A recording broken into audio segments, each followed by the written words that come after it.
hentikan MBG karena menurut kita ya selama, kalau saya kan 6 bulan menjabat ya, tapi evaluasi mahasiswa secara keseluruhan kan sebetulnya dari awal Pak Prabowo sudah menjabat dan dari awal MBG ini berjalan, kita merasa urgensinya untuk dilanjutkan terus itu belum ada kalau seandainya tujuan dan konsepnya itu belum jelas. Kita tujuan itu agak berganti-ganti dan menjadi tidak jelas. Awalnya stunting, setelah perdebatan tiba-tiba oh ini tujuannya untuk rantai ekonomi dan sebagainya. Tapi ternyata dari segi ekonomi pun pada realitanya di bawah gitu ya, lebih dimonopoli di kota-kota lah. Kemudian yang punya SPPG-nya juga orang-orang yang sebenarnya sudah kaya-kaya, itu kan tidak mewujudkan rencana awal yang katanya ingin memfokuskan UMKM untuk diberdayakan. Kalau UMKM diberdayakan kan ekspektasi kita adalah benar-benar UMKM, bukan orang kaya yang mampu membuka dapur gitu. Inilah pernyataan dari Fatimah Azahra yang ngawur. Dia menilai bahwa MBG itu hanya sasarannya adalah stunting. Padahal MBG itu multiplier efeknya. Pengangguran itu bisa bekerja di dapur SPPG.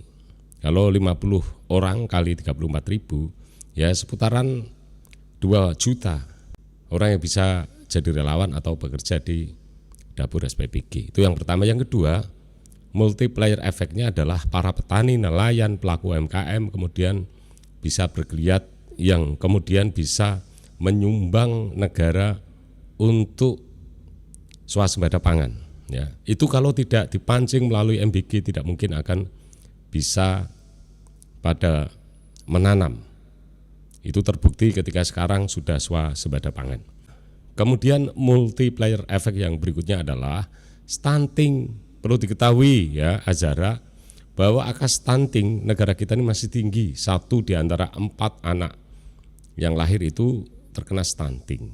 Dan anggaran stunting di era sebelum Pak Prabowo, di era Pak Jokowi 46 triliun, tetapi tidak bisa kemudian mengentaskan stunting. Nah sekarang di era Pak Prabowo kemudian bisa mengurangi angka stunting karena sudah jelas bahwa MBG itu sebagian adalah untuk balita, bu hamil, kemudian bu menyusui dan ya pra SD ya, yaitu TK, ada PAUD, kemudian anak yang di bawah 5 tahun begitu.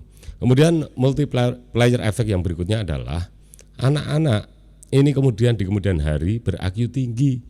Ya enggak kayak sekarang itu seorang mahasiswa kemudian menjadi pengkritik tetapi tidak paham apa yang dikritik, seperti Fatimah Azahra itu kelihatan penuh dengan kebencian. Jadi belajar dulu ya kalau mau mengkritik.